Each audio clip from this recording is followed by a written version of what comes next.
आप सभी का सहयोग समाचार के एक और नए दिन में हम स्वागत करते हैं। तो आज का जो हमारा कोट है वो कुछ इस प्रकार है कि जीवन की सबसे बड़ी गलती वही होती है कि जीवन में हुई गलती से आप कुछ ना सीखें। मतलब हमारे जीवन में ऐसी काफ़ी सारी गलतियाँ होती हैं जिससे हम कुछ ना सीख के और भूल जाते हैं उस गलतियों को, और फिर सेम गलती जो होती है वापस से हम रिपीट करते हैं। तो इसके कारण क्या होता है कि जो लर्निंग प्रोसेस है और हमारा बाद में जब वो गलती या सेम सिचुएशन हमारे सामने आती है तो चीज़ें वर्स्ट हो जाती है। लेकिन आप अगर जो अपने मतलब लाइफ में हुए कोई भी प्रॉब्लम्स उससे सीख ले तो सेम प्रॉब्लम या जितने अलग प्रॉब्लम्स भी आएंगे उससे आप कोप अप या उससे सही तरीके से लड़ पाएंगे एज़ कम्पेयर टू अलग। तो जो हमारा आज का इंटरनेशनल डे है वो सुनने में तो अजीब लगेगा, लेकिन आज का जो हमारा इंटरनेशनल डे है वो है विश्व शौचालय दिवस। विश्व शौचालय दिवस, हम लोग सोच रहे होंगे कि विश्व शौचालय दिवस का क्या इम्पोर्टेंस है, लेकिन विश्व शौचालय दिवस का बहुत ज़्यादा इम्पोर्टेंस है हमारे देश में। अगर जो मैं डाटा की बात करूं तो करीब 3.5 बिलियन लोग, मतलब करीब कह सकते हैं हमारे देश की विश्व की आधी जनता सैनिटेशन से लैग कर रही है। मतलब साफ़ सफाई और साफ़ पानी उनके पास वो चीज़ अवेलेबल नहीं है। तो ये जो इतनी बड़ी जनसंख्या है, साफ़ पानी और साफ़ एरिया ना होने के कारण उनमें काफ़ी सारे डिजीज़ हो रहे हैं जो कि मोस्टली गंदगी से होती हैं। जैसे हम कहें कि टीबी या टाइफाइड या मलेरिया, जितने भी अलग अलग डिज़ीज़ हैं जो कि गंदगी से फैलती हैं, वो डिज़ीज़ का जो नंबर है वो बहुत तेज़ी से बढ़ रहा है। उसके पीछे सबसे बड़ा क्या है, और वर्ल्ड टॉयलेट डे का थीम भी वही है। थीम है हमारा and open defecation. Open defecation का मतलब होता है खुले में शौच करना से रोकना। और पूरे वर्ल्ड में, ना कि इंडिया में ही, पूरे वर्ल्ड में भी बहुत सारे जो डेवलपिंग नेशंस है या अंडर डेवलप कंट्रीज़ हैं, उसमें वहाँ के लोगों को ये अभी भी अवेयरनेस नहीं है कि खुले में शौच करना ना कि उनके लिए नुकसानदायी है, बाकी पूरे इन्वायरमेंट के लिए बहुत ज़्यादा नुकसानदायी है। तो इस चीज़ पे रोक लगाने के लिए यूएनओ के द्वारा 2013 से इस दिन का रोज़ हर साल आज ही के दिन अवेयरनेस मनाया जाता है और लोगों को बताया जाता है कि एक टॉयलेट अपने पास होना कितना इम्पोर्टेंट है, और सैनिटेशन, सबसे बड़ी क्लीननेस और सैनिटेशन को अपने साथ रखना और चीज़ों को साफ़ सफाई रखना अपने आसपास वातावरण में, वो बहुत बेसिक नेसेसिटी है एक ह्यूमन और एक कहीं भी इन्वायरमेंट को मेंटेन करने के लिए। दूसरी डाटा की हम अगर जो बात करें तो इसके पीछे मतलब इतनी बड़ी ये प्रॉब्लम है सैनिटेशन की और ओपन डेफिकेशन की कि इसके पीछे वर्ल्ड टॉयलेट ऑर्गेनाइजेशन बना दिया गया है। मतलब विश्व शौचालय संस्थान, जो कि अलग अलग सर्वे करके डाटा निकालेगी और उस डाटा से पता चलेगा कि मतलब कितने देश में हमारे शौचालय की कमी है और चीज़ें क्या क्या कमी है उसको हम पूरा करें। ये हुआ रीज़न। दूसरा हमारा है clean water and clean air. मतलब अगर जो हम देखें कि खुले में शौच करना, उसके कारण एयर भी हमारा पॉल्यूटेड होता है और वाटर भी। अगर जो हम देखें चीज़ें तो वाटर बॉडीज़ पे, जैसे हम गंगा की बात करें तो गंगा में जो सबसे ज़्यादा बड़ी मात्रा में फॉकल सेल ऐसे कर कोई बैक्टीरिया है जो कहते हैं कि एक तरीके से जो डिस्कार्ज वेस्ट होता है ह्यूमन का वही रहता है। तो उसकी जो नंबर है वो परसेंटेज बहुत ज़्यादा बढ़ चुकी है। उसके कारण गंगा का पानी अब नहाने योग्य नहीं रहा। पीना तो मतलब बहुत ज़्यादा ही अलग बात है, और नहाने योग्य नहीं होने के कारण जो इतने लोग उसमें अभी भी रिचुअल के तौर पे और अपनी आस्था के तौर पे वहाँ नहाते हैं, उसमें काफ़ी उन लोगों को प्रॉब्लम झेलने पड़ते हैं। अलग अलग डिज़ीज़ हो रही है, और जो मतलब इम्प्योर पानी शरीर में जाने के कारण उनकी अलग अलग बीमारियां हो रही है। मलेरिया हो गया, टाइफाइड हो गया, अलग अलग चीज़ें। तो इन सब चीज़ों पे ओवरऑल रोक लगाने के लिए वर्ल्ड टॉयलेट डे का आज हम अवेयरनेस पे तौर पे देखते हैं, ऑब्ज़र्व करते हैं, और हमारी कोशिश रहेगी इस स्टेज से बोलने की कि आप जितना हो सके क्लीननेस और सैनिटेशन पे ध्यान दें। दूसरा जो हमारा आर्टिकल है, और पहला आर्टिकल, वो है इन्वायरमेंट को लेकर। इन्वायरमेंट में जैसे अभी इम्पैक्ट पड़ गया है, जैसे इन्वायरमेंटल इम्पैक्ट असेसमेंट। जैसे कोई भी प्रोजेक्ट गवर्नमेंट बनाती है तो उससे पहले उसके पास एक सबसे बड़ा जो काम रहता है वो ये रहता है कि वहाँ के एरिया को सर्वे करें, और जो प्रोजेक्ट वो लगाने वाली है उस प्रोजेक्ट से कितना इन्वायरमेंट पर प्रभाव पड़ रहा है। मतलब वहाँ कितने पेड़ काटे जा रहे हैं, कितने ऑर्गेनिज्म इकोलॉजी है उसको कितना परेशानी या कितने नुकसान हो रहे हैं एनवायरनमेंट में, उसको ये कहते हैं इन्वायरमेंटल इम्पैक्ट असेसमेंट। उसको करके उसके बाद जब डाटा निकलेगी तो उस मेंटेन में आपको हमें देखना रहता है कि क्या पता इस प्रोजेक्ट से या इस इंडस्ट्री से बहुत ज़्यादा नुकसान हो रहा है। अगर जो ज़्यादा नुकसान हो रहा है तो हम उस प्रोजेक्ट को इस्टेब्लिश ही क्यों करें, ये पहला सवाल निकल के आता है।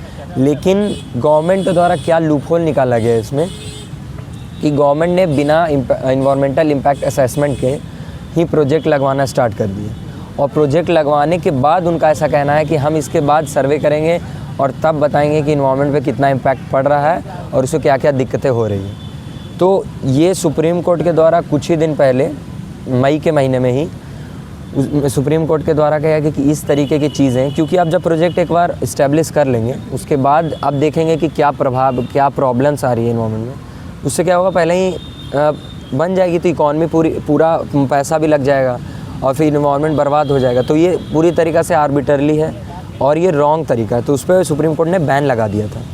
लेकिन हाल ही में कल या आज ही के दिन सुप्रीम कोर्ट के द्वारा कहा गया कि ये जो बैन हमारे द्वारा लगाया गया था कि बिना पर्यावरण को जांच किए हुए आप प्रोजेक्ट नहीं लगा सकते, इस पे हम मतलब कुछ केसेस में इस पे हम विराम देते हैं और जो ऑप्शनल केसेस हैं उसको अलाउ करेंगे। क्यों? क्योंकि जो प्रोजेक्ट्स ऑलरेडी बन चुकी हैं बिना इन्वायरमेंट को सर्वे किए हुए उस पे पैसा लग गया है, अगर हम उसे बैन कर देंगे, जैसे उड़ीसा में एम्स बन गया तो वो एम्स बिना इन्वायरमेंट असेसमेंट के बना है, अब वो बन गया उस पर पैसा लग गया तो दिक्कत आएगी कि पैसा बर्बादी में चला जाएगा। उतनी बड़ी जो इकॉनमी है उतने लोगों को एम्प्लॉयमेंट मिलता, उतने लोगों का उससे जैसे हॉस्पिटल बनता तो उतने लोगों का हेल्थ केयर वहाँ पे फैसिलिटी बिल्ड होगी। वो सारी चीज़ें को देखते हुए सुप्रीम कोर्ट ने कहा कि हम इस पर वापस से बैन को हटाते हैं ऑप्शनल वे में, और हमारी यही रहेगी कि इस रिपीटेडली चीज़ें ना हो, मतलब सारे जितने भी प्रोजेक्ट्स हैं उस पर ये चीज़ें लागू नहीं होंगी, लेकिन हाँ ऑप्शनल जितने भी प्रोजेक्ट्स हैं उस पर ये चीज़ें लागू नहीं होंगी। मतलब बिना इन्वायरमेंटल इम्पैक्ट असेसमेंट के प्रोजेक्ट्स चलेंगी और हो सकता है इस्टेब्लिश्ड हो नए वाले भी। जो हमारा दूसरा इम्पॉर्टेंट आर्टिकल है वो है वोमेन को लेकर। वोमेन को टेरिटोरियल आर्मी में अलाउ मिल चुका है, ये बहुत बड़ी हमारे लिए इम्पॉर्टेंट और खुशी वाली भी न्यूज़ है, क्योंकि अभी तक जो रेगुलर आर्मी है जिसको हम कहते हैं इंडियन आर्मी हो गया, एयरफोर्स हो गया, वो सब में वोमेन को अलाउ था, लेकिन अभी तक टेरिटोरियल आर्मी, जैसे कि आप महेंद्र सिंह धोनी का नाम सुनोगे, उन्होंने आर्मी ज्वाइन की थी तो वो टेरिटोरियल आर्मी थी, तो वही टेरिटोरियल आर्मी में वोमेंस को अलाउ मिल गया है। अब वो भी अपने बढ़ चढ़ के हिस्सा ले सकती हैं, और ये काफ़ी दिन से मतलब लड़ाई लड़ी जा रही थी उनके द्वारा कि हमें भी अलाउ मिले, क्योंकि जितने भी बड़े बड़े अब पहले की नज़र से देखें चेंजेस आ गई हैं, तो काफ़ी जितने बड़े बड़े पोस्ट हैं, यहाँ तक कि सियाचिन ग्लेशियर में भी वोमेन को पोस्टिंग दी गई है, एयरफोर्स की कमांडर बन चुकी हैं। तो मतलब जितने इंपॉर्टेंट डिफेंस के फोर्सेस हैं या डिफेंस की विंग्स हैं उसमें उनको जगह मिली है, तो टेरिटोरियल आर्मी भी अब उसका पार्ट हो गया है, और उनके द्वारा बहुत मतलब एक वोमेन के समाज मतलब नारी समाज में बहुत इंपॉर्टेंट खुशी की लहर है। दूसरी चीज़ ये है कि हमें समझना है कि टेरिटोरियल आर्मी है क्या। Territorial army basically like NCC कह सकते हैं, एनसीसी नहीं कह सकते, एनसीसी का बड़ा लेवल, क्योंकि अगर वॉर होती है हमारे देश में तो जो हमारी फ्रंट पे लड़ेगी वो रेगुलर आर्मी है, परमानेंट सर्विस है उसके पास, लेकिन जो टेरिटोरियल आर्मी है वो पीछे से उनका सपोर्ट करेगी, क्योंकि जब वॉर होता है तो बहुत बड़े लेवल पे आर्मी की आवश्यकता पड़ती है, तो उस टाइम पे हमारी टेरिटोरियल आर्मी, जिसे हम part time volunteer citizen army भी कहते हैं, उसकी आवश्यकता पड़ती है। मतलब पूरी तरीके से पार्ट टाइम रूप में आप अपने जॉब को करते हुए, जैसे महेंद्र सिंह धोनी एक इंटरनेशनल क्रिकेटर हैं और क्रिकेटर रहने के बावजूद उन्होंने टेरिटोरियल आर्मी ज्वाइन की और उसमें उन्होंने सर्विस दिया, तो आपके पास एक जॉब रहेगी, पहला आपका सर्कमस्टांसेस, और उस जॉब के दौरान ही आप आर्मी में सर्व कर सकते हैं। तो ये इंपॉर्टेंट एस्पेक्ट। दूसरा, 18 से लेकर 42 साल की उम्र रहेगी आपकी। तीसरा, आप इंडियन सिटीजन रहने चाहिए। और जो सबसे चौथा, क्रिमिनल बैकग्राउंड आपका नहीं रहना चाहिए। और ये टेरिटोरियल आर्मी की बात करें तो सबसे बड़ी इसकी इंपॉर्टेंस आती है फ्लड के टाइम पे। फ्लड हो गया या अलग अलग नेचुरल कैलेमिटीज़ या डिज़ास्टर आती हैं, तो उस टाइम पे जो एक्टिव होती, क्योंकि लोगों को इंडियन आर्मी हमारी बॉर्डर्स पे है, बॉर्डर्स के लिए एक्टिव है और अलग अलग देश के लिए लड़ रही हैं अलग अलग तरीके से। तो जब आर्मी बिज़ी रहती है तो और भी जब फोर्सेस की ज़रूरत पड़ती है, डिफेंस फोर्सेस की, तो वहाँ पे ये पार्ट टाइम वॉलेंटियर आर्मी आती है जो इसको टेरिटोरियल आर्मी कहते हैं। वही है हमारी टेरिटोरियल आर्मी।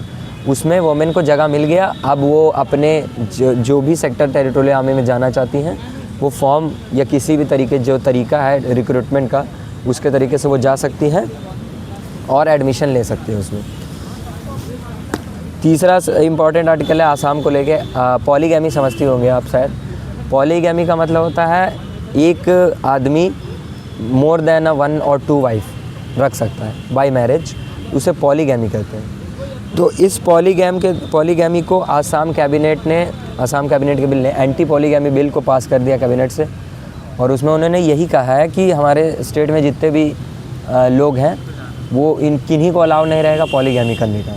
मतलब कि क्योंकि रीज़न यहाँ ये आ रही थी कि जितने भी पॉलीगैमी के जो रिलेटेड विक्टिम्स थे, जैसे एक शादी करने के बाद उनको पता भी नहीं रहता था कि जिनसे हमारी शादी हो रही है उनके और भी पत्नियाँ हैं, उसके कारण उनका जो प्रॉपर्टी में शेयर, उनके चिल्ड्रंस को लेके सही एजुकेशन नहीं मिल पाता था और भी काफ़ी सारे प्रॉब्लम झेलने पड़ती थी।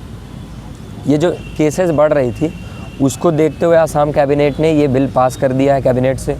अभी वो वहाँ के विधानसभा में जाएगा, फिर चीज़ें गवर्नर पास जाएंगी, अभी डिबेट और भी रहेगी। तो हमें ये देखना है कि एंटी पॉलीगैमी बिल जो कि एक बहुत बड़ा रिवॉल्यूशनरी स्टेप है आसाम कैबिनेट के द्वारा, वो पास होता है कि नहीं। इसको रिवॉल्यूशनरी क्यों कह रहे हैं हम, क्योंकि जो मतलब रिलीजियस जो सबसे बड़ी इंपॉर्टेंट है, जैसे हिंदू की बात करें, हिंदू समाज की या हिंदू रिलीजन की, उसमें पॉलीगैमी अलाउ नहीं है, आप एक ही वाइफ रख सकते हैं। लेकिन हम बात करें मुस्लिम कोड बिल की, उसमें अलाउ है। फिर बात करें सिख बिल की, तो उसमें अलाउ नहीं है। तो जो रिलीजन के हिसाब से हम अगर जो देखें तो भारत में रिलीजियस को अलग अलग पावर मिला, हर रिलीजन को, कि आप अपना बिल बना सकते हैं, उस हिसाब से अपने लॉज को कर सकते हैं उस पर एक्साइज। लेकिन ये जो आएगा, ये लॉ आएगी, इसको यूनिफॉर्म सिविल कोड में रख सकते हैं, क्योंकि ये सभी लोगों पे लागू होगी, चाहे वो हिंदू है, चाहे मुस्लिम, चाहे सिख, ईसाई, सभी लोगों को ऐसा रहेगा कि आप अपने लाइफ में, अपने जीवन में एक ही वाइफ रख सकते हैं और एक ही शादी कर सकते हैं। अगर आप दूसरे शादी करेंगे तो आपको 7 साल की सज़ा, और सबसे बड़ी बात कि जो कॉग्निजेबल ऑफेंस होगा, मतलब आपको अरेस्ट भी कर लिया जाएगा विदाउट वारंट, और आपको बेल भी मिलना बहुत ईजी नहीं होगा।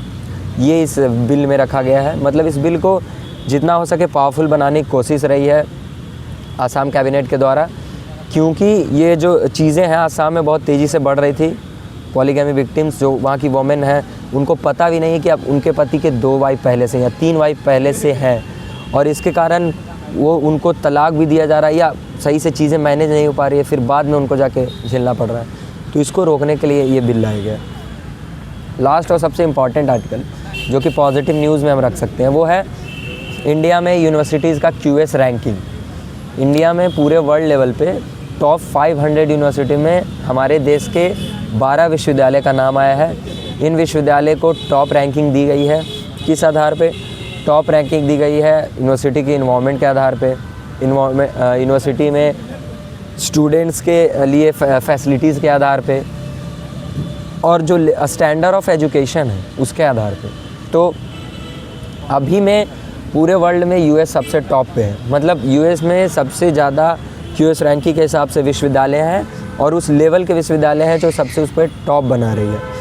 दूसरे रैंक पे हमारा चाइना है, तीसरे रैंक पे हमारा UK, और चौथे रैंक पे इंडिया। मतलब पूरे विश्व में सबसे ज़्यादा नंबर ऑफ़ यूनिवर्सिटीज़ और टॉप क्लास यूनिवर्सिटीज़ में चौथे नंबर पे हमारा भारत आता है। ये अपने आप में बहुत अच्छी बात है, और धीरे धीरे समय अनुसार जो हमारा पोजीशन है, जो हमारी यूनिवर्सिटीज़ की क्वालिटी ऑफ एजुकेशन है, वो बढ़ रही है। क्योंकि पहले के समय में जब QS रैंकिंग आती थी तो उसमें काफ़ी कम हमारे ऐसी यूनिवर्सिटीज़ थे जो मतलब जिनके नाम आते थे। लेकिन धीरे धीरे जो नंबर ऑफ़ यूनिवर्सिटीज़ है हमारे कंट्री का, उसका बढ़ रहा है, और परसेंटेज बढ़ने के कारण ये है कि हमारी क्वालिटी ऑफ एजुकेशन ही बढ़ रहा है। इसमें सबसे टॉप पे हमारी IITs हैं, IIT Madras, IIT Delhi, IIT Bombay. और अगर जो यूनिवर्सिटीज़ की बात करें तो जवाहर नवोदय विश्वविद्यालय भी हमारा टॉप पे है, JNU, DU भी हमारा टॉप पे है। लेकिन DU JNU से नीचे है, लेकिन हाँ ये है हॉलिस्टिकली DU भी आगे टॉप पे है और BHU भी। मतलब ये हमारे सबसे one of the toppest universities है पूरे भारत देश में, और यहाँ तक कि विश्व पटल पे भी ये हमारे जाने जाते हैं और यहाँ इंटरनेशनल स्टूडेंट्स भी आते हैं, प्रेफर करते हैं पढ़ना। तो इसी के साथ हम अपने सहयोग समाचार को यहीं पूर्ण विराम देंगे। कल इसी एनर्जी के साथ आपसे मिलेंगे। धन्यवाद।